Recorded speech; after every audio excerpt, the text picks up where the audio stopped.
जय सिया राम, जय सिया राम, सिया राम, सिया राम, सिया राम, जय सिया राम, जय सिया राम, जय सिया राम, जय सिया राम।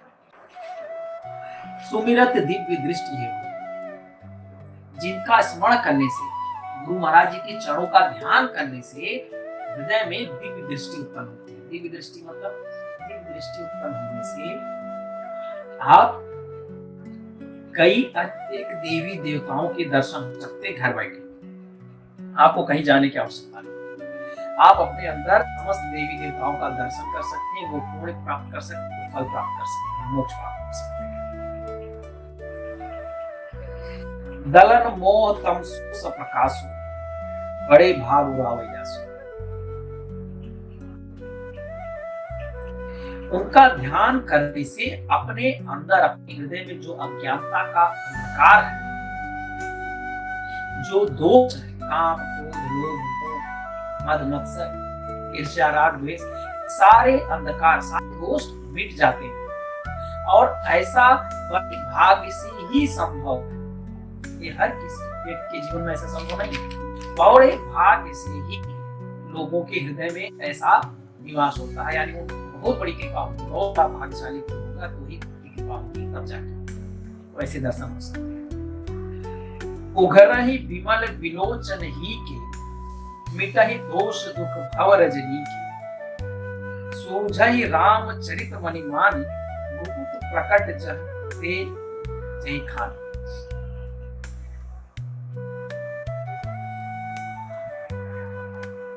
कह रहे हैं इस दिव्य प्रकाश का, गुरु महाराज जी के दिव्य प्रकाश का हृदय में प्रकट होते ही, हृदय में प्रकट होने से हृदय के निर्मल नेत्र खुल जाते हैं। हृदय का निर्मल नेत्र खुल जाना, यहाँ पर उस नेत्र की बात की जा रही है, उस शक्ति की बात करी जा रही है जिसके कारण आपको समस्त देवी देवताओं के दर्शन हो जाते हैं। अपने हृदय के अंदर स्थित समस्त देवी देवताओं के दर्शन होने लगते, दिखने लगते हैं, तो उस शक्ति को एक दिव्य नेत्र के रूप में कहा है। जिस शक्ति के आने की वजह से आपको दर्शन होने लगते हैं, उसको दिव्य नेत्र कहा गया है। संसार रूपी रात्रि दो दोष के दोष मिट जाते हैं और इस संसार में जितनी भी दुख है, संताप है, सारा सारा समाप्त हो जाता है। समाप्त हो जाने का मतलब ये नहीं कि आप कभी बीमार नहीं। आप रास्ते में चलेंगे, कांटे आपके पैर के नीचे आ गए तो चुभेंगे नहीं। ऐसा नहीं है कि आपके पास धन वर्षा हो, ऐसा नहीं किसी से झगड़े नहीं, सारी चीजें होंगी, लेकिन उसका तो उतना नहीं होगा कि जितना साधारण तौर पर होता है। नॉर्मल, आपको किसी से घृणा नहीं होगी, किसी से अपेक्षा नहीं होगी, आप अपने कर्तव्य रूप में आ जाएंगे। आपको लगे कि मेरा कर्तव्य है, मुझे करना चाहिए। सूझहि राम चरित मणिमणि, और जिनकी कृपा से भगवान श्री राम स्वरूपी मणि और माणिक अपने हृदय में प्रकट हो जाते हैं। यानी जिनकी कृपा से अपने अंदर भगवान श्री राम का दर्शन होने लगता है। किसकी कृपा से? सदगुरु महाराज की आशीर्वाद से। यहाँ चरण रज का मतलब उनके आशीर्वाद से। उनके आशीर्वाद से अपने अंदर भगवान का देवी देवताओं का दर्शन होने लगता है, जैसे रामकृष्ण परमहंस ने स्वामी विवेकानंद जी को कराया था, रामानंद जी ने कबीरदास जी को कराया था, नरहरियानंद जी ने गोस्वामी तुलसीदास जी को कराया था। इस तरीके के दर्शन होने लगते हैं।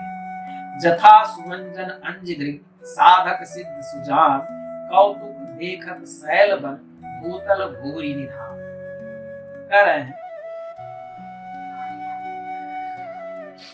अब फिर से वही बात कि उस गुरु महाराज चरण रज को अगर आप कृपा हो जाए, हृदय में कृपा हो जाए, हृदय में दर्शन होने लगते हैं। अगर उस चरण रज को नेत्रों में लगा लिया जाए, अब वही बात कही जाए, चरण नेत्रों में लगा लिया जाए तो साधक जन जो मंत्रों की सिद्धि साधना करते हैं, बहुत सारे ऐसे लोग हैं जो मंत्रों की सिद्धि और साधना करते हैं, वो ऐसे काजल बनाते हैं, तांत्रिक लोग ऐसा काजल बनाते हैं, ऐसा सुरमा बनाते हैं, अपनी आंखों पे लगाते हैं, तो बहुत सारी चीजें उनको धरती के अंदर की, कभी बैठे धरती के अंदर की दिखने, बहुत सारे भूत प्रेत सूक्ष्म शरीर दिखने लगते हैं। किस दिव्य जगह पर, किस मंदिर में कितना दिव्यता है, उसका तेज पुंज कितना है, वो दिखने लगता है उस अंजन के कारण। वो मन सिद्धि के द्वारा होता है, साधक जन काम लोग करते हैं। उसी साधक सिद्ध जन की करते हुए कह रहे हैं कि अगर गुरु महाराज जी अगर चरण नेत्रों पे लगा लिया जाए, यानी उनकी कृपा हो जाए, तो बिना किसी साधना के, बिना किसी सिद्धि के ये सारे दर्शन आराम से होने लगते हैं। यानी शिष्य को उतनी साधना नहीं करने की जरूरत, उतना मंत्र जप नियम धर्म नहीं करना पड़ता, सिर्फ गुरु महाराज की कृपा से सारी चीजें होने लगती हैं। और ये साधना करने के लिए तांत्रिक लोग को बहुत परिश्रम करना पड़ता है, बहुत ज्यादा परिश्रम होता है, तब की बात है। आगे कह रहे हैं, गुरु पद रज मृग मंजुल अंजन नयन अमी दृग दोष विभंजन नहीं कर विमल विवेक विलोचन वर्णव राम चरित भव मोचन। करे गुरु पद रज, गुरु महाराज जी के पैरों का रज यानी धूल, मृग मंजुल अंजन, पैरों की धूल हमारे नेत्रों के लिए बहुत ही कल्याणकारी अंजन, अंजन मतलब काजल के रूप में, जो हमारे नयनों के दोष दूर कर लेते हैं। आंखों का कौन सा दोष, जैसे साधारण तौर पर भौतिक जगत में जो आंख का काजल वगैरह बनता है, हमारे आंख की कोई धूल मिट्टी वो निकल जाते हैं, हमारी दृष्टि मजबूत होती है। लेकिन गुरु महाराज जी की कृपा से अगर पड़ जाए, हमारे ऊपर हो जाए, हमारे नेत्रों में दोष होता है, दो नेत्रों का हमारा जो नजरिया होता है किसी चीज को देखने का, समझने का, जो हम लोगों को हे दृष्टि से देखते हैं, घृणा दृष्टि से देखते हैं, जलन की दृष्टि से देखते हैं, वो घृणा जलन विषय वासना की दृष्टि से देखते हैं, वो सारा संताप नष्ट हो जाता है गुरु महाराज जी की कृपा से। और उसके अंजन से हमारे हृदय में एक विवेक रूपी नेत्र खुल जाता है। विवेक रूपी, विवेक क्या होता है? बुद्धि और विवेक, बुद्धि अलग चीज है। विवेक बुद्धि आदमी को सही और गलत में अंतर कर देता है, ये सही चीज है, ये गलत चीज है, इंफॉर्मेशन। विवेक क्या करता है? सही गलत को अंतर होने के बाद सही का ही फॉलो करता है। विवेकी व्यक्ति ये होता है, बुद्धिमान और विवेकी। बुद्धि होने से आदमी सही और गलत निर्णय कर लेता है, और विवेक होने से वो सही चीज का ही, सत्य का ही समर्थन करता है, सत्य का अनुसरण करता है, और हमेशा वो कार्य करता है विवेकवान व्यक्ति जिससे अपना और दूसरे लोगों का भी कल्याण।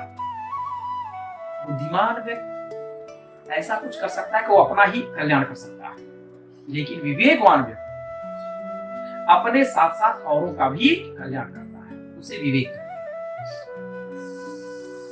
वर्णव राम चरित भव, और जिनकी कृपा से प्रभु श्री राम की भक्ति प्राप्त होती है और इस संसार की भव सागर से हम पार हो सकते हैं। वंदौ प्रथम महीसुर चरणा, अब फिर से वंदना कर रहे हैं। वंदौ प्रथम महीसुर चरणा, मोह जनित संशय सब हरना, सुजन समाज सकल गुण खानी, करम प्रणाम सतीन सुहानी। कह रहे हैं कि वंदौ प्रथम महीसुर चरणा। यहाँ पर महीसुर, मही यानी धरती, सुर यानी देवता। इस धरती के देवता यानी अर्थात ब्राह्मण का मैं सबसे पहले इस धरती के ब्राह्मणों को मैं प्रणाम करता हूं। इस धरती के ब्राह्मणों के चरण की मैं वंदना करता हूं। वंदौ प्रथम महीसुर। यहाँ ब्राह्मण अर्थ कहने का अर्थ ये है, ब्राह्मण कहने का मतलब होता है, ब्राह्मण होता कौन है? जिसे ब्रह्म का ज्ञान, जिस मनुष्य को ब्रह्म का ज्ञान, ब्रह्म का साक्षात्कार। दूसरे तौर पर ये कहें कि जिसकी चेतना सहस्रार चक्र में पहुंच गई हो और वह सहस्रार चक्र में ध्यान मग्न समाधि लगती है, उसको ब्राह्मण कहा जाता है। इसे ब्रह्म का साक्षात्कार होता है, यानी जीते जी मोक्ष को प्राप्त कर गया, उसे ब्राह्मण कहते हैं। संसार में बहुत सारे ब्राह्मण वंशीय हैं, जैसे आजकल बहुत सारे सरनेम होता है, शुक्ला, मिश्रा, तिवारी, पांडे, उपाध्याय, चतुर्वेदी, दीक्षित, ये सब ब्राह्मण वंशीय है। ब्राह्मण नहीं, ब्राह्मण वंशीय। ब्राह्मण वही व्यक्ति है, पूरी धरती पर 800 करोड़ के आसपास पब्लिक है, 800 करोड़।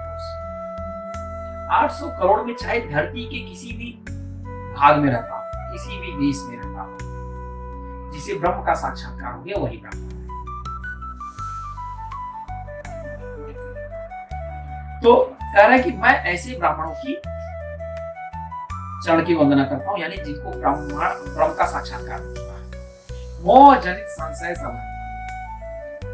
जो उनके ज्ञान से, अगर ब्राह्मण व्यक्ति अपना ज्ञान दे आपको अगर ज्ञान दे, तो संसार के सारे संशय, शोक, संताप सारे के सारे क्या होते हैं, नष्ट हो जाते हैं। सुजन समाज सकल गुणखानी, और सुजन समाज जिनके कारण समाज में एक सज्जन संत जन का निर्माण होता है, ऐसे उनका समाज जो ब्राह्मण होता है, यानी जिसे ब्रह्म का साक्षात्कार हो गया है, तो उसके साथ में उठने बैठने वाले धीरे धीरे उसी रास्ते पर चलते हैं, यानी भक्ति मार्ग पर चलते हैं ईश्वर का साक्षात्कार करने के लिए। तो उनसे जो एक समाज का निर्माण होता है, यह हजारों लाखों गुणों का खान होता है, सद्गुणों का खान होता है। यानी वहां पर बैठने से, उनकी बातें सुनने से, संगत में रहने से बहुत सारे दुख तकलीफ वैसे ही समाप्त हो जाते हैं। करो प्रणाम सप्रेम शुभ, मैं ऐसे संत समाज को अपने हाथ जोड़कर भी प्रणाम करता हूं। साधु चरित शुभ चरित कपासु, नीरस विशद गुणमय फल जासु, जो सही दुख पर छिद्र दुरावा, बंद नी जय जग जस पावा। करे साधु चरित शुभ चरित कपासु, साधु जन का, साधु यानी संत महात्माओं का चरित्र एक कपास के चरित्र जितना शुभ होता है। कपास यानी कॉटन, जो हमारे शरीर के लिए कॉटन ज्यादा हेल्दी होता है स्किन के लिए, मनुष्य शरीर के लिए। और कपास से ये वस्त्रों का निर्माण होता है। कपास को यहाँ पर एक साधु का चरित्र जैसा बताया गया। क्यों? कि कपास,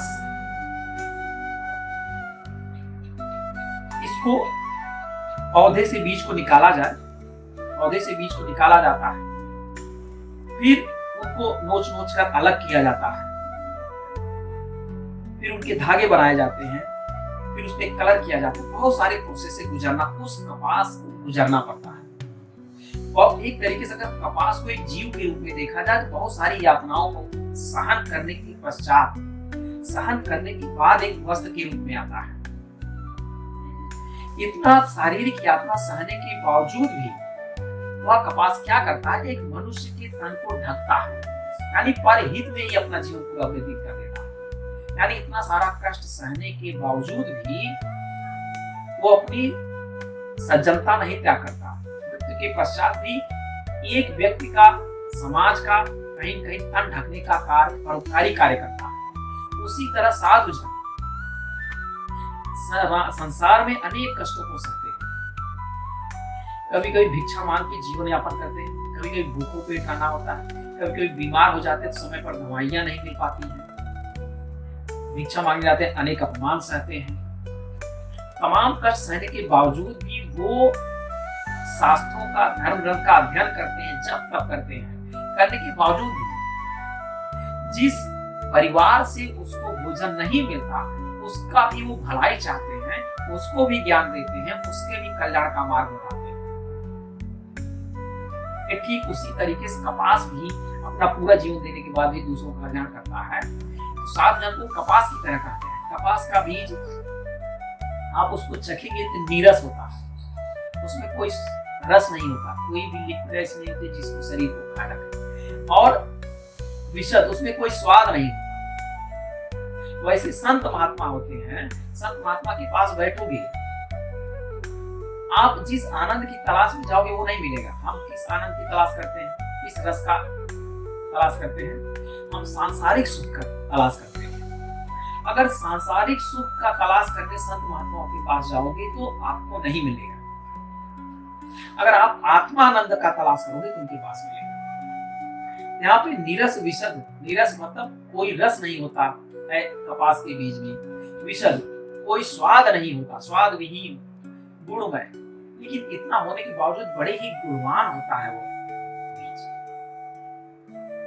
सो सही सुख पर छिद्र दुरावा, इतना दुख झेलने के बाद भी पर दूसरे के दोषों को ढकता है, यानी मनुष्य के शरीर को ढक देता है।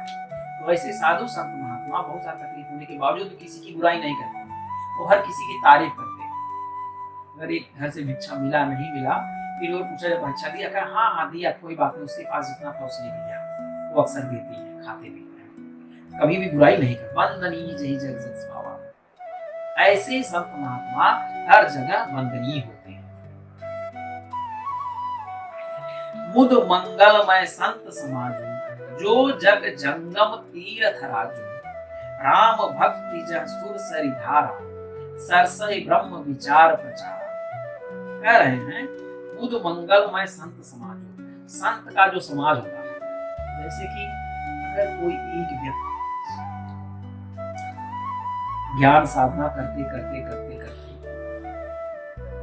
ब्रह्म का साक्षात्कार हुआ, तब वो ये चाहता है कि और भी लोग उसी मार्ग पर आगे बढ़े। अपना सांसारिक जीवन जीते जीते के साथ साथ ईश्वर में भी ध्यान मन लगाए, ताकि उनको संसार में कल्याण हो सके। तो बातें उसी तरह ईश्वर की बातें करना, भक्ति का प्रचार करना, ईश्वर का प्रचार करना प्रारंभ करता है।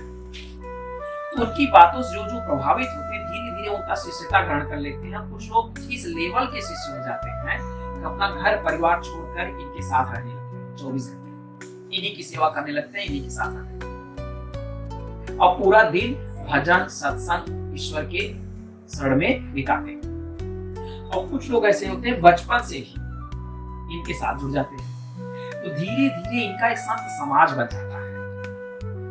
एक संत समाज बन जाता है, तो उसी संत समाज को कहा गया है कि ऐसे बड़ा ही मंगलमय, बड़ा ही कल्याणकारी वो समाज होता है, जिस प्रकार से तीर्थों का राजा प्रयागराज तीर्थों का संगम होता है, जिस प्रकार से वो कल्याणकारी होता है, वैसे ही संत का समाज जन के लिए, जनता के लिए, लोगों के लिए प्रयागराज तीर्थ के साथ होता है। राम भक्ति जहाँ सुरसरी धारा, जहां पर समाज में जाओगे हमेशा प्रभु श्री राम के भक्ति की चर्चा होने लगती है। भगवान राम के भक्ति का वर्णन, उनके हृदय में भगवान की भक्ति वास करती है, या भगवान की भक्ति गंगा की धारा की तरह बहती है। सरसई ब्रह्म विचार प्रचार, और उस ब्रह्म का विचार माता सरस्वती जी की तरह बहती है। इस पूरी धरती पर गंगा यमुना सरस्वती तीनों प्रयागराज अर्थात इलाहाबाद में ही प्रकट हुए, धरती पर निकली। गंगा यमुना सरस्वती तीनों नदियां एक साथ, इसीलिए इसका राजा प्रयाग कहा जाता है। ब्रह्मचार सरस्वती, विधि निषेधमय कलिमल हरणी, करम कथा रविनंदन भरणी। विधि निषेधमय कलिमल हरणी, करम कथा रविनंदन भरणी, हरिहर कथा विराजत वेणी, सुनत सकल मुद मंगल भेणी।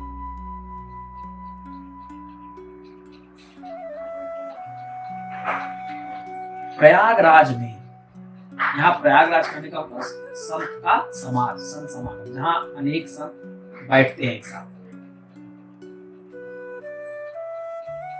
आप साधारण समाज में जाओगे तो आपको ये कोई बताएगा कि ये काम मत करो, ये काम करो, ये काम मत करो, ये काम करो, ये काम मत करो, ये काम करो। लेकिन संत समाज में जाओगे आपको कुछ भी ये करो वो करो, ये नहीं करना चाहिए, नहीं करना, ये सब ज्ञान ही नहीं चलेगा। सीधा भगवान का भजन चलेगा, भगवान का सत्संग चलेगा। धीरे धीरे यह स्थिति, यह भ्रम आपके अंदर से समाप्त हो जाएगा। आपका आचार व्यवहार स्वयं ऐसा हो जाएगा ताकि मुझे यही करना चाहिए, यही जीवन है, उसी में आप बहते जाओगे। विधि निषेध में कलमल, जिसके कारण कलयुग का दोष यानी ईर्ष्या, राग, द्वेष, काम, क्रोध, लोभ, मोह, ये सारे कलयुग के दोष यानी कलमल कहा जाता है। कलयुग के दोषों को नष्ट कर देते हैं। और संत समाज में उनकी ज्ञान की धारा को परम कथा रविनंदन बने। रविनंदन मतलब सरयू नदी को, रवि यानी भगवान सूर्य की पुत्री सरयू नदी को कहा गया। यमुना जी को कहा गया। सूर्य की पुत्री यमुना जी को कहा जाएगा कि उनके ज्ञान की जो धारा बहती है वो यमुना नदी जैसा है। यमुना नदी जैसा है। और भगवान विष्णु शंकर जी की कथाएं सुशोभित होती है, यानी कि भगवान की कथा जो चल रही होती है, भगवान विष्णु की, भगवान शिव जी की जो कथा चल रही होती है संत समाज में, वो एक यमुना नदी की तरह है जो कलयुग के यानी कलयुग में हम जैसे लोगों के, साधारण व्यक्तियों के दोष को समाप्त कर देती है। जब संत समाज में आप बैठने लगेंगे, धीरे धीरे आपका विचार व्यवहार धीरे धीरे उनके जैसा अपने आप स्वयं होने लगेगा। बट विश्वास अचल निज धर्म, तीरथ राज समाज सुधर्म, सबहि सुलभ सब दिन सब देशा, सेवक सादर समन प्रवेश।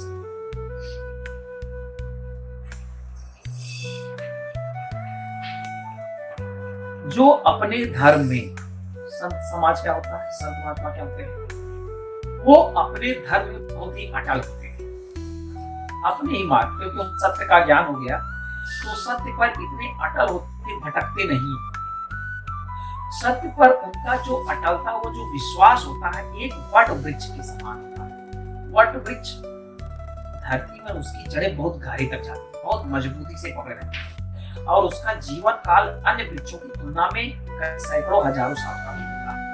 वट वृक्ष उनका धर्म में अटल विश्वास अक्षय वट के समान होता है।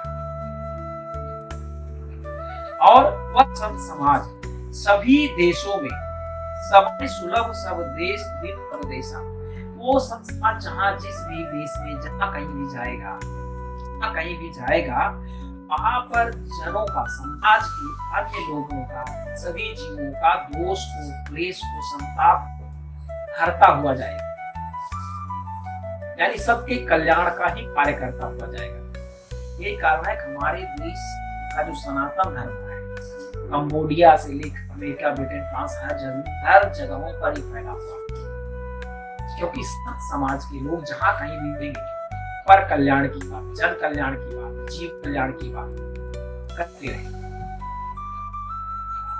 अकथ अलौकिक तीरथ राव, देहि सत्य फल प्रकट प्रभाव। यह संत समाजम का जो तीर्थराज है, संत समाज को क्या कहा गया, तीर्थराज। जो संत समाज उनकी तीर्थराज है, यह तीर्थराज सबके क्लेशों को तुरंत का तुरंत हरने वाला। आप संग में आप जैसे ही बैठोगे, थोड़ी देर तक ध्यान लगाओ उनकी बातों पर, वो क्या कहना चाहते हैं, क्या समझाना चाहते हैं। जैसे ही आपका ध्यान समझाएगा, धीरे धीरे आपके मन के अंदर, आपके हृदय में धीरे धीरे शांति, आनंद, धीरे धीरे अनुभूति तुरंत का तुरंत होने लगेगा। इसी कहा गया सज्जनों की संगत में बैठना चाहिए।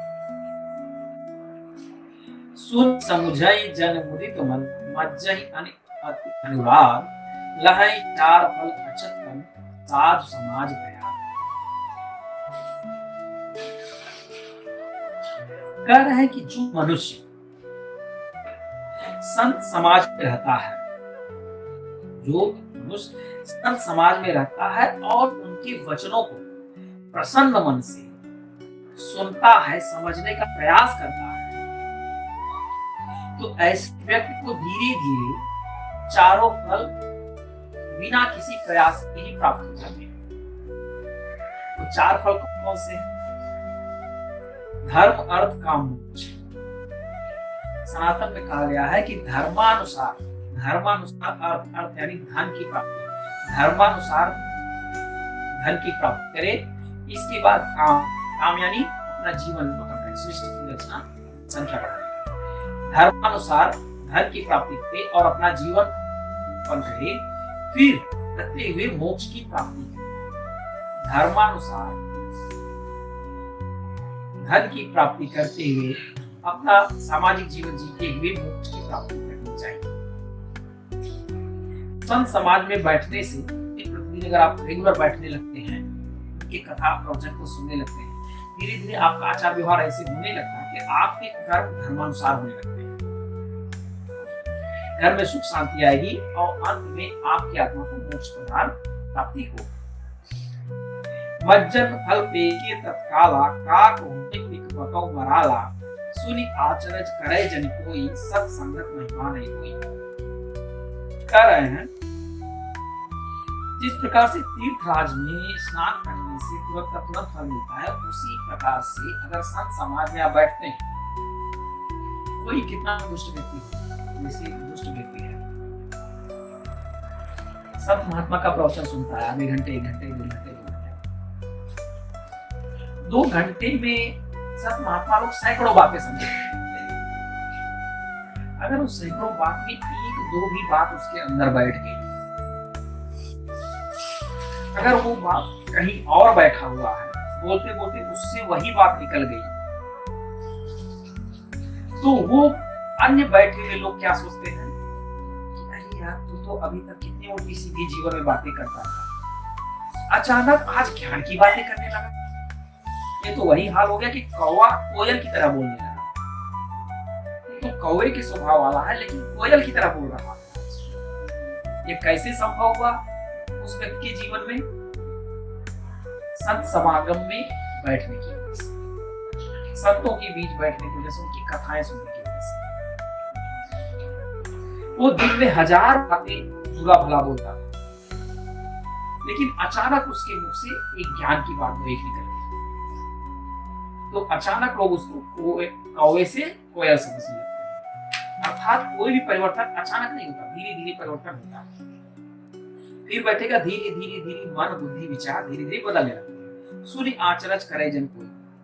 ऐसा हो सकता है, कभी किसी को आश्चर्य नहीं करना चाहिए कि कोई कितना भी दुष्ट व्यक्ति हो सुधर नहीं सकता।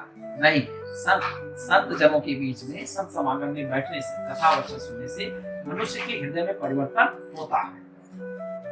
सत्संगत महिमा नहीं हुई। संत समाज की महिमा गाना आसान नहीं है, बहुत ही कठिन है। उसको गाया नहीं जा सकता कि कितने लाभ होते हैं। वाल्मीकि नारद घट जोनी, निज निज मुख कहि निज होनी, जल चर थल नभ नाना, जे जड़ चेतन जीव जहाना।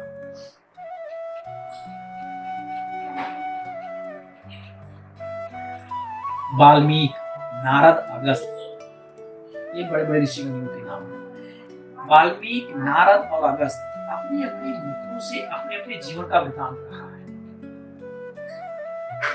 जब संत महात्मा अपने जीवन का वृतांत कहता है तो सुनने वाले को लगता है कि यार, जैसे बचपन में इसकी पहले परिस्थितियां थी, वैसे ही बचपन मेरी भी थी।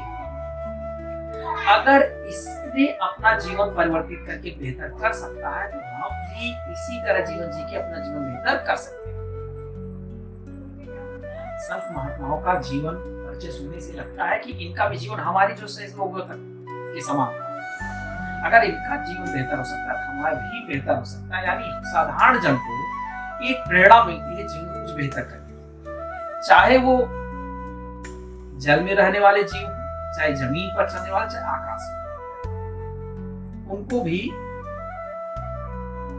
जगत में बेहतर करने का एक प्रेरणा मिलती है। भगवान की भक्ति की प्राप्ति होती है। कैसे? बहुत सारे ऋषि मुनि देश में ऐसे हुए हैं जो नदी के किनारे अपनी कुटिया बना के रहते थे। ऐसे ऐसे संत महात्मा हुए हैं, जब वो कथा करने बैठते थे, उनकी कथाओं को जंगल के जो जीव थे, जैसे हिरन हो जाती थी, शेर हो जाता था, अन्य सारे जीव आकर वहां पर उनकी कथाओं को सुनते थे। कई पक्षी उस पेड़ पर, जिस पेड़ के नीचे कथा चल रही थी, उस पेड़ की डालियों पर बैठकर कई पक्षियों की कथा सुनते थे। अब ये सुनना बड़े आश्चर्य की बात लगता है कि भाई ऋषि मुनि तो मनुष्य की भाषा में बोल रहे होंगे, पक्षी तो मनुष्य की भाषा समझता नहीं, पक्षी तो पक्षी की भाषा समझेगा। लेकिन वो पक्षी कैसे इनकी भाषा को समझता होगा, वो क्या कथा सुनेगा? जंगल की जो जीव है, हाथी है, हिरन है, जिराफ है, शेर है, वो तो जानवरों की भाषा समझता है। साधु महात्मा की भाषा कैसे समझेगा? यह प्रश्न होता है। इसमें क्या है कि जब एक साधक सिद्ध जन जब प्रवचन करता है, जब बोलता है, तो भाषाओं का अंतर समाप्त हो जाता है। मनुष्य को मनुष्य की भाषा लगती है, पक्षियों को पक्षी की भाषा लगती है। ऐसा पक्षी को लगता है जैसे पक्षियों की भाषा बोल रहे हैं, और समस्त जनीन जानवरों को जानवरों की भाषा लगती है। और उस जल के अंदर रहने वाले जीव को ऐसा लगता है जैसे मेरा भाषा बोल रहे हैं। साधकों में, सिद्ध जनों में ये क्षमता होती है किसी भी जीव की भाषा बोलना, समझना, अपने मैसेज को डिलीवर करना। वो बहुत अच्छी तरीके से जानते हैं, तो वो मैसेज डिलीवर हो जाता है। अब मेरी इस बात को साधारण व्यक्ति का यकीन करना बड़ा मुश्किल है, लेकिन जो व्यक्ति तंत्र वगैरह की साधना किया है, मंत्र वगैरह की साधना किया है, वो साधक,